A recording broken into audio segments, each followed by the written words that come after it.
Hello there. I recently read The Lion, the Witch, and the Wardrobe by C.S. Lewis, and here's my review of it.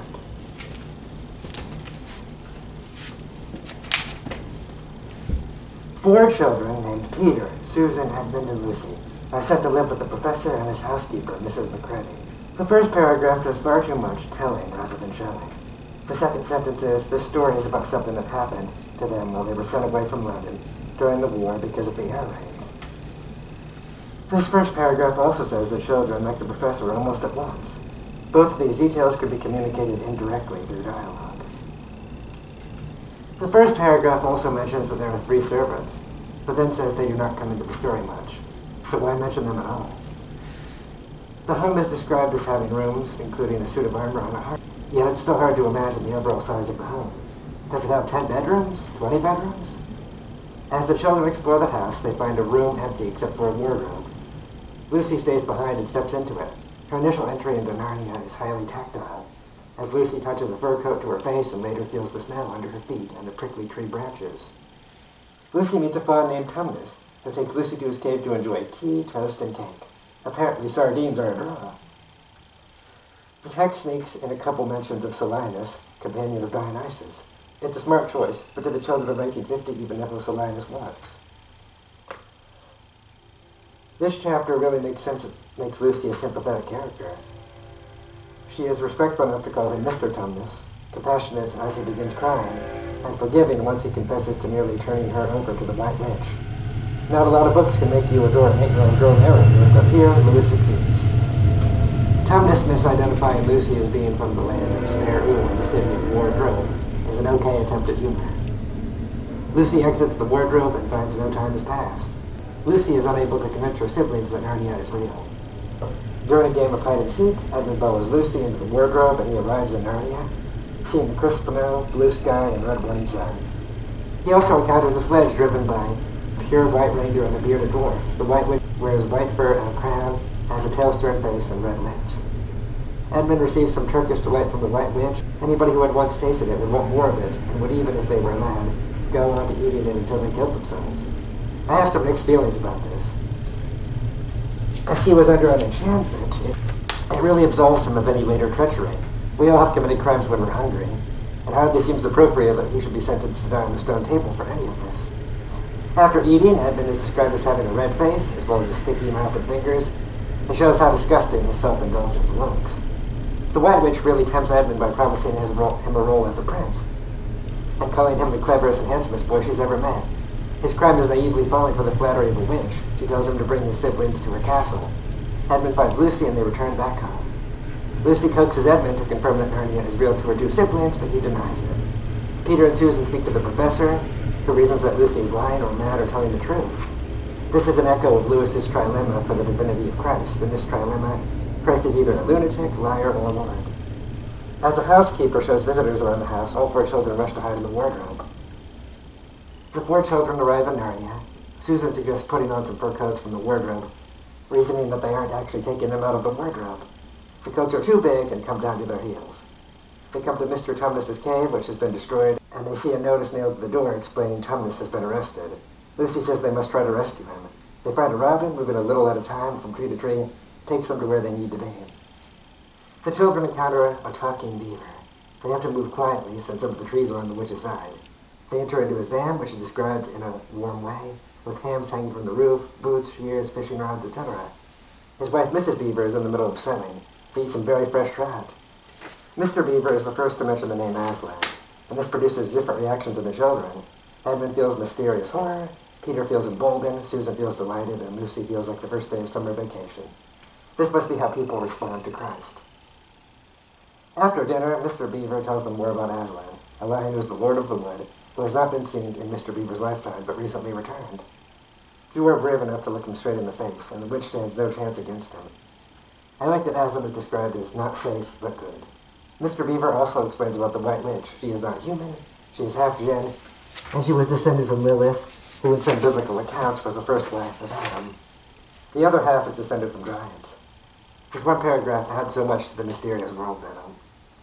Mr. Beaver also mentions a prophecy about Cair Paravel, and once 2 sons of Adam and 2 daughters of Eve sit there, and will be the end of the witch's reign and life.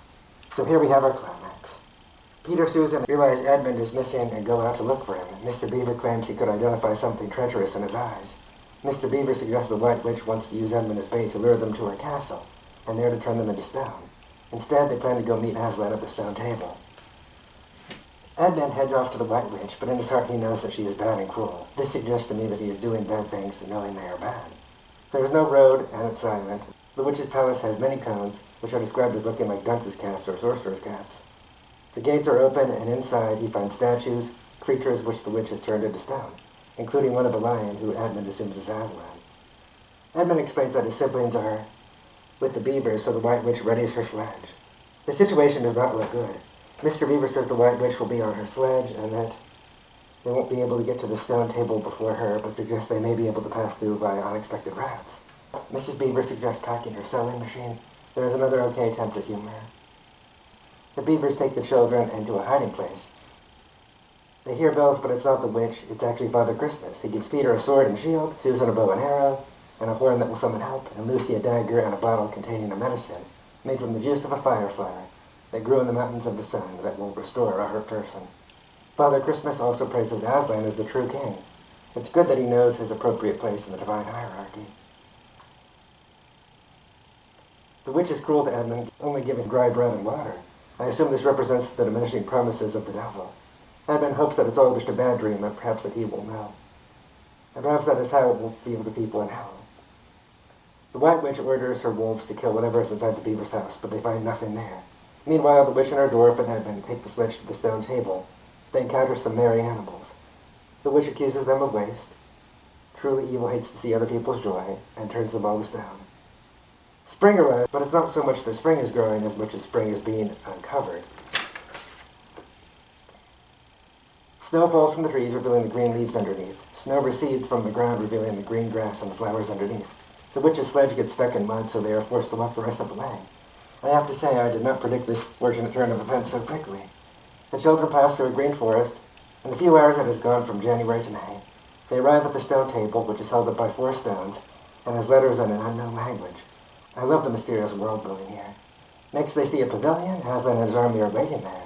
Aslan is described as looking good and terrible at the same time, and as having a great, royal, solemn, overwhelming eyes. They can't look at him without feeling trembling. His voice is deep and rich. You can imagine this is what meeting Christ is like. Aslan takes Peter aside to point out Cair Paravel along the sea, under the evening sky. Then one of the witch's wolves appear and Peter slays it. Then Aslan sends some animals off. The witch decides to kill Edmund so that there can never be war at Cair Paravel, but in an act of divine grace, Edmund is rescued by Aslan's animals at the last moment. The children learn their brother Edmund has been brought into camp and has had a conversation with Aslan that he will never forget. They reunite and are all friends again. The witch arrives but does not look Aslan in the eyes. She reminds Aslan of the deep magic written on the fire stones of the secret hill, engraved on the scepter that the Emperor over the sea put into Narnia in the beginning. This is some very mysterious world building. The deep magic says that every traitor Edmund belongs to the witch, and that she was right to kill him. If this is unsatisfied, all of Narnia will perish. Aslan talks to the witch alone. She renounces her claim and runs off.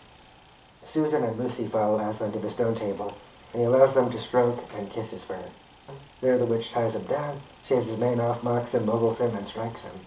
The witch announces that she intends to kill Edmund anyway and claim Narnia for herself. Then she kills Aslan with her strange evil knife. This is an analogy for the Passion of Christ. Once the witch's forces have departed, Susan and Lucy cry and unbind Aslan. This is a lot like the women who find the empty tomb of Christ. The Gospels differ on how many women were present, though it's often 2, and the Gospels disagree on what their names were, but let's call them Mary Magdalene and Mary the mother of James. The stone table breaks and Aslan appears alive as he was before. This is like the resurrection. Aslan explains to Susan and Lucy that there is an even deeper magic from before the dawn of time, and this magic says if a willing victim is killed in a traitor's place, the death itself would start working backwards. The girls hop on Aslan, which is like playing with a thunderstorm or a kitten. They go twice as fast as the fastest racehorse, so I look forward to Aslan winning the Kentucky Derby. Then they jump right over the witch's castle wall. Aslan breathes on the statues, returning them to life, including Mr. Tumnus. They join the battle against the witch's forces. Aslan flings himself on the witch, and she has an expression of terror and amazement. Her death is not directly described. Lucy uses her medicine to heal Edmund, and Aslan reprimands her to use it on others too. It's the only time Lucy makes an error of judgment. The four children are made kings and queens of Narnia and sit at Cair Paravel. They rule well, liberating young dwarves and satyrs from being sent to school, and stopping busybodies and interferers, and encouraged ordinary people who wanted to live and let live. Is Lewis announcing that he's against universal education and favors liberty and social values? That's a sort of strange thing coming from an Oxford professor and Christian theologian, but okay. Aslan wanders off. According to Mr. Beaver, he's wild, you know, not a tame lion. The four children pursue a white stag and fall back through the wardrobe into the professor's home. Less than an hour has passed since they departed. The professor tells them that they might get into Narnia through some other route someday. I smell a sequel.